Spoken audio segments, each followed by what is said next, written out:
to have you with us this morning. Welcome into First Take. Molly Karam here with you, holding things down in Bristol solo. Skip Bayless joins us from New York City. Stephen A. is in Cleveland. Hello, gentlemen. What's up? What's up? Good morning. How y'all doing?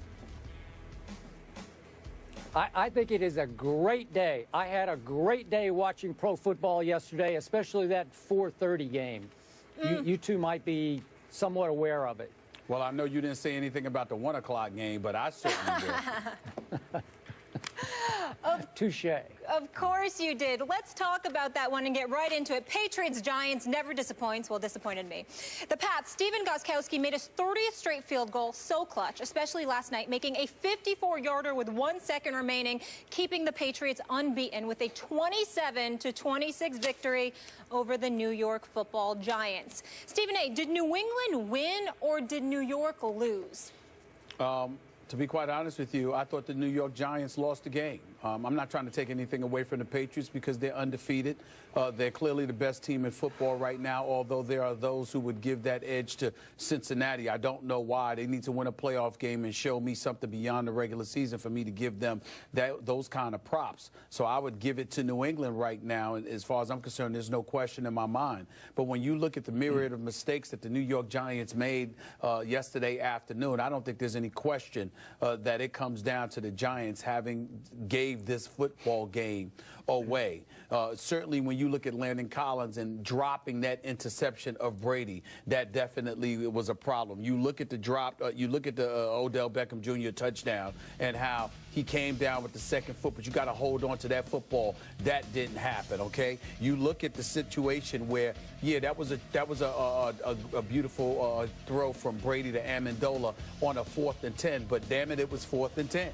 And if you're the New York Giants and you've got the game on the line, you simply can't allow that to happen, particularly when you played the kind of game that you played. And even as we show the highlights of the previous interception that I made, that was not. Your Collins, you got to hold on to the football. You know good and well that you're going to come down on that hard turf. You know it's going to hurt. But before you sit up there and you know, you just let go of the ball, you got to hold on and cradle that football and just fall and take the shot that you know is inevitably coming instead of trying to catch it with one hand. I mean, that was just ill-advised as far as I'm concerned. Then when you take into account history, think about the brain lock that the Giants suffered against the Cowboys in Week 1. Think about the mistakes they made in losing a 4th quarter lead to the Falcons in Game 2. Think about some of the things they've done already this year. Think about the mistakes that they made against New Orleans in the process of giving up 52 points and 7 touchdown passes to Drew Brees. That was still a winnable game for them, and somehow, some way they blew it. This is a team, the New York Giants, easily could have been right now 8-2 instead of 5-5. But there were at least 3 games, arguably 4, that they have absolutely positively blown.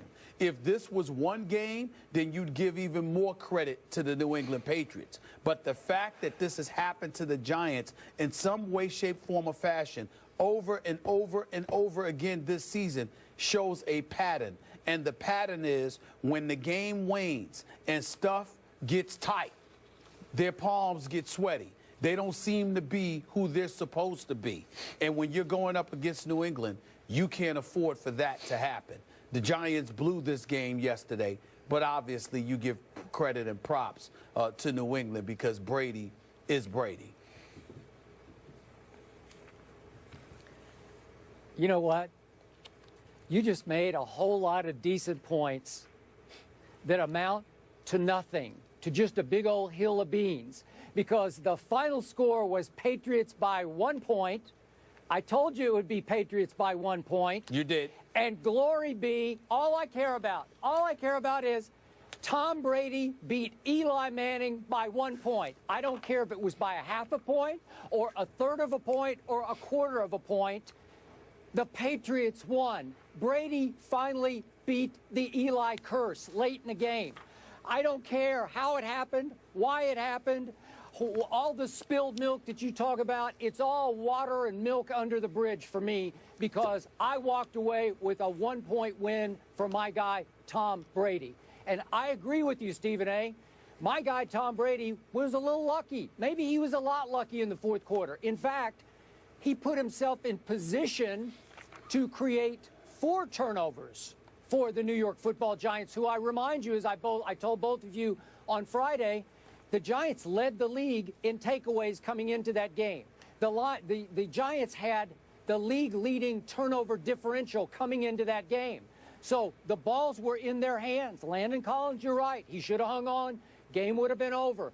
Brady lost 1 fumble, could have lost another one. Giants couldn't recover. Patriots did recover. Obviously, Brady threw the interception. It was a bad throw, a little late to LaFell.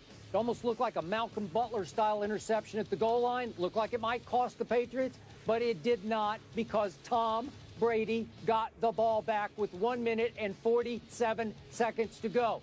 Now, should your Giants have just given in to the situation, 1st and goal at the 5, with, 2:05 left in the game, and run, and just kick the field goal and let the clock run a little bit more?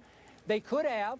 They could have run the clock down to, instead of 147, I don't know, maybe 115 or 120 when Brady got the ball back. But you know what?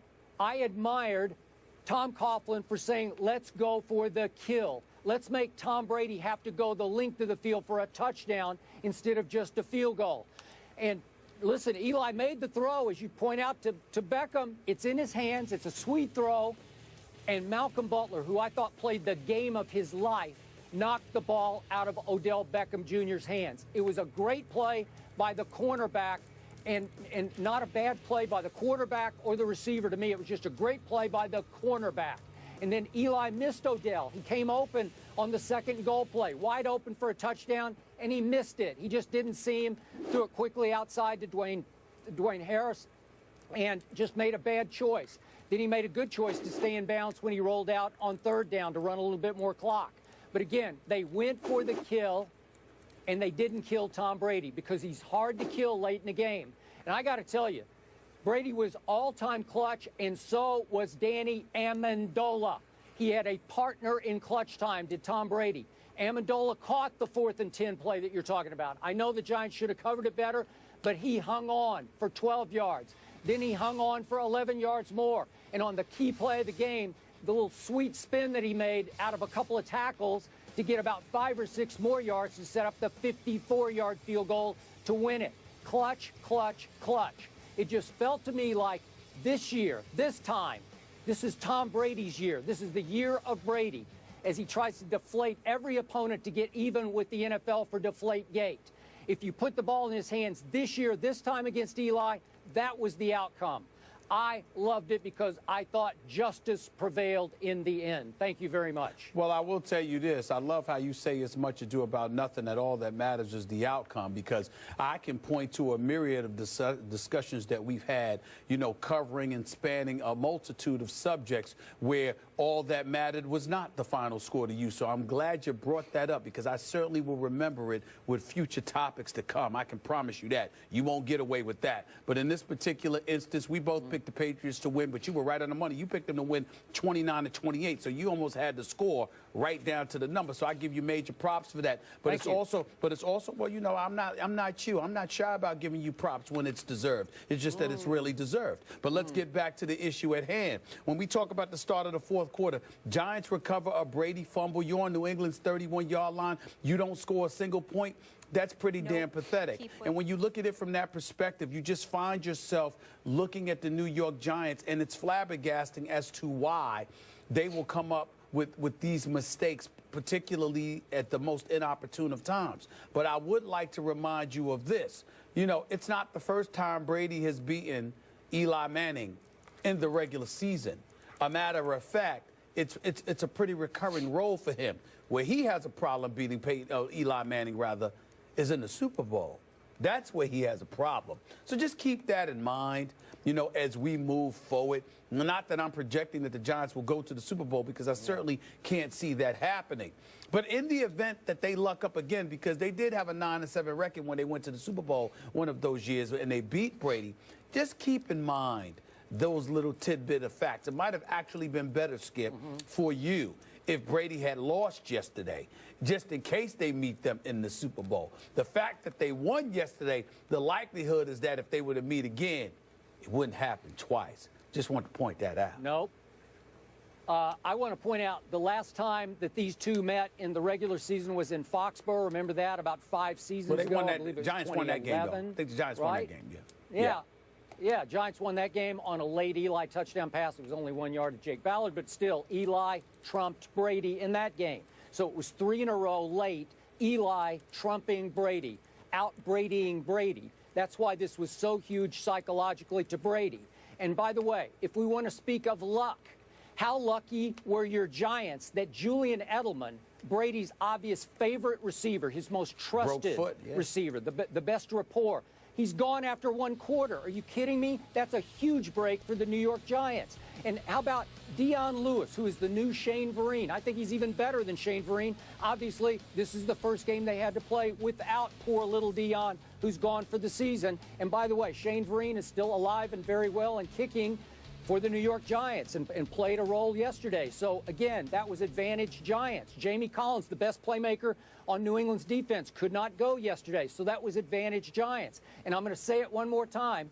Tom Brady continues to operate behind the most decimated, inexperienced offensive line in all of pro football and keeps getting away with it, keeps surviving. That's advantage Giants. I'm sorry. I think there was a lot of luck going the other way, too. Okay. That's fair enough. That's fair.